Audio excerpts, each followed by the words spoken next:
그리스도께서 이미 육체의 고난을 받으셨으니 너희도 같은 마음으로 갑옷을 삼으라. 이는 육체의 고난을 받은 자는 죄를 그쳤음이니 그 후로는 다시 사람의 정욕을 따르지 않고 하나님의 뜻을 따라 육체의 남은 때를 살게 하려 함이라. 너희가 음란과 정욕과 술취함과 방탕과 향락과 무법한 우상 숭배를 하여 이방인의 뜻을 따라 행한 것은 지나간 때로 족하도다. 이러므로 너희가 그들과 함께 그런 극한 방탕의 다름질을 하지 아니하는 것을 그들이 이상히 여겨 비방하나. 그들이 산자와 죽은 자를 심판하기로 예비하신 이에게 사실대로 고하리라. 전파되었으니 이는 육체로는 사람으로 심판을 받으나 영으로는 하나님을 따라 살게 하려 함이라. 만물의 마지막이 가까이 왔으니 그러므로 너희는 정신을 차리고 근신하여 기도하라. 무엇보다도 뜨겁게 서로 사랑할지니 사랑은 허다한 죄를 덮느니라. 서로 대접하기를 원망 없이 하고 각각 은사를 받은 대로 여러 가지 은혜를 맡은 선한 청지기 같이 서로 봉사하라. 같이 읽습니다. 만일 누가 말하려면 하나님의 말씀을 하는 것 같이 하고 누가 봉사하려면 하나님이 공급하시는 힘으로 하는 것 같이 하라. 이는 범사의 예수 그리스도로 말미암아 하나님이 영광을 받으시게 하려 함이니 있느니라. 아멘. 베드로 사도의 공동체는 의를 위하여 핍박받고 고난을 당하고 있었습니다. 세상 속에서 선을 행해도 세상 사람들의 반응은 시큰둥할 뿐만 아니라 오히려 비방하고 비아냥거렸습니다. 베드로는 이런 고난 속에 있는 성도들에게 위로의 말을 전할 뿐만 아니라 격려하며 영적인 주마가편, 이미 잘하고 있지만 영적으로 더 잘하라고 힘내라고 권면하고 있습니다. 그것은 그리스도를 본받아서 남은 생애를 선한 청지기로 그렇게 살아가라라는 권면의 말씀이죠. 먼저 그리스도가 육체의 고난을 받았으니 너희도 마음 단단히 먹고 그렇게 육체의 고난을 견딜 준비를 하라라고 말하죠. 4장 1절을 보시면 그리스도께서 이미 육체의 고난을 받으셨으니 너희도 같은 마음으로 갑옷을 삼으라. 예수님이 대속을 위하여 기꺼이 고난을 받으셨습니다. 엄청난 고난 속에서도 죄를 짓지 않으셨고 결국 다 죄를 이겨내시고 구속을 이루셨지요. 사도는 성도들에게 이것을 권면하는 겁니다. 너희도 예수님 같은 마음으로 갑옷을 입고 그렇게 해라.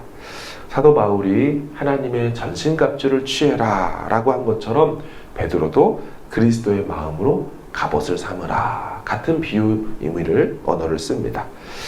하나님 뜻대로 살지 못하도록 세상은 성도들에게 고난을 주지요. 고난에 막혀서 고난 때문에 마음이 상해서 그 거룩한 뜻을 향하여 가지 못하도록 하는 것이죠.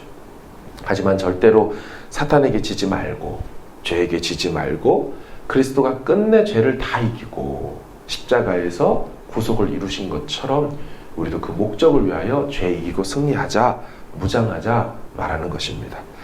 그러면서 베드로는 성도들의 옛 과거를 떠올려 줍니다. 이전에 행했던 죄들은 지나간 날로 족하다. 그때 그렇게 살았던 것으로 충분하다. 더 이상 그 삶을 다시 반복할 필요가 없다라고 하는 거예요. 우리 3절을 한번 읽어보겠습니다. 3절 시작. 너희가 음란과 정욕과 술취함과 방탕과 이방인의 뜻을 따라 행한 것은 지나간 때로 족하도다. 아멘. 우리도 돌아보면 그런 때가 있었지요. 주님 모르던 시절에 죄가 죄인지도 모르고 살았던 시절 말입니다. 돌아보면 얼마나 그 시간들이 후회스럽고 개탄스러운지 모릅니다. 고삐 풀린 망아지처럼 자기 멋대로 하고 싶은 대로 살면서 멋진 줄 알지만 꽤 괜찮은 삶을 살고 있는 줄 알았지만 사실은 돌아보면 망하는 길을 살았고 헛되고 헛된 삶을 살았죠. 사도는 그렇게 살았던 시간들 다 지나간 것으로 족하다. 이제 다시는 그 삶으로 돌아가지 말고 그 죄가 끝났다, 그쳤다 라고 말합니다. 하나님은 그 성도들을 향하여 다른 계획과 목적을 가지고 있다고 하지요. 2절입니다. 그 후로는 다시 사람의 정욕을 따르지 않고 하나님의 뜻을 따라서 육체의 남은 때를 살게 하려 함이라. 사람의 정욕을 따르지 말고 하나님의 뜻을 따라 육체의 남은 기간들을 그렇게 살아라. 이게 하나님의 목적이라는 거예요. 그러면 여러분, 어떻게 해야 그 죄를 다 끊어내고 과거의 죄로 족하다고 여기고 새 삶을 고난 속에서도 살아낼 수 있을까요? 크게 두 가지입니다. 7절인데요. 제가 읽겠습니다.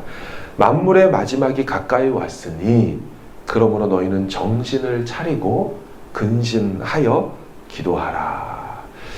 여러분, 언뜻 보면 세 가지 명령처럼 보입니다. 정신을 차려라, 근신해라, 기도해라. 하지만 세 가지 명령이 아닙니다. 원문에는 한 가지를 위하여 남은 두 가지가 되어야 한다라고 나오죠. 직역하면 기도하기 위하여 정신 차리고 근신해야 한다. 바꾸어 말하면 정신 차리지 못하고 자기 관리, 자기 통제가 안 되면 이 마지막 때에 절대로 기도의 삶을 살 수 없다. 이렇게 말씀하는 겁니다. 예, 정말 맞는 말이죠. 세상이 얼마나 바쁘고 정신을 못 차리게 하는지 이것저것 하다 보면 우리는 기도가 뒷전에 밀려버립니다. 성도로서 기도해야 한다는 것을 모르는 사람이 몇이나 있겠습니까? 다 알지만 실제로 나와 기도의 시간을 개인적으로 갖는 사람은 극히 드뭅니다. 왜 그렇습니까? 말세가 되면서 정신 못 차리는 일들이 터지고 생업이 바쁘고 할 일이 많으니 시간을 내지 못하는 것입니다. 그래서 사도의 권면이 정확한 겁니다. 정신을 차려야 기도할 수 있다. 근신, 자기 삶을 통제하고 시간 관리 해내지 못하면 기도의 삶을 살 수가 없다. 새벽에 이렇게 나와 기도하기 위하여 우리는 다 밤문화를 내려놓은 사람들입니다. 밤에 조용하고 집중도 잘 될 수 있고 하고 싶은 것들이 있을 수 있지만 이 새벽에 나와 기도하기 위하여 우리는 시간 관리를 하고 영적인 자기 관리를 해서 이 자리에 나올 수 있는 것이죠. 사도는 성도들에게 고난을 이기는 방법으로 바로 이것을 요구하는 겁니다. 여러분, 마지막 때입니다. 이럴 때일수록 정신 똑바로 차리십시오. 이런 때일수록 여러분들의 삶을 정돈하십시오. 그래서 기도로 나아가셔야 됩니다. 이렇게 권면하는 것이죠. 두 번째 권면입니다. 무엇보다도 뜨겁게 서로 사랑하라.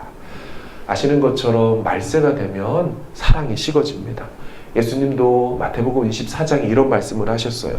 그때 많은 사람이 실족하게 되어 서로 잡아주고 서로 미워하겠으며 불법이 성함으로 많은 사람의 사랑이 식어지리라. 예수님이 하셨던 그 말씀처럼 이 베드로도 사랑이 식어지는 이때를 맞는다고 하는 거예요. 그래서 무엇보다도 뜨겁게 서로 사랑해야 합니다. 이 마지막 때는.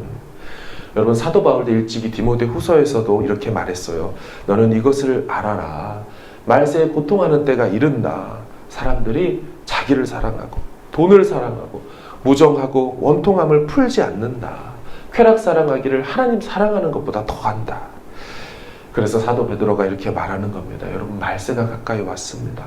무엇보다도 우리가 해야 될 것은 뜨겁게 서로 사랑하는 것입니다. 서로 대접하십시오.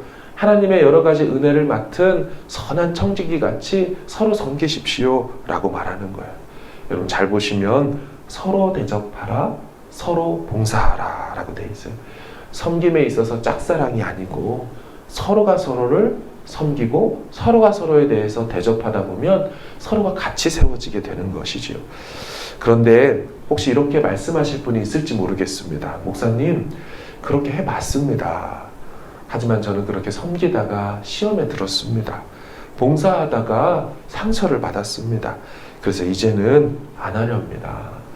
섬기다 상처받아 주저앉느니 차라리 안 섬기고 상처 안 받는 게 영적으로 유익하지 않겠습니까? 네, 충분히 이해합니다. 저도 알고요. 저만이 아니라 베드로 사도도 익히 알고 있었죠. 그래서 이렇게 말을 했어요. 9절에 서로 대접하기를 원망 없이 해라. 거꾸로 말하면 원망 생기지 않도록 그렇게 대접해라. 여러분, 이게 어떻게 가능할까요? 어떻게 우리는 섬기다가, 우리 사역자들이 아닌 이상은 성도님들 다 그냥 섬기시잖아요. 돈 받고 일하는 일이 아니잖아요. 그런데 그렇게 섬기다가 어떻게 우리가 상처를 안 받고 마음이 안 상할 수 있을까요? 그래서 11절이 있습니다.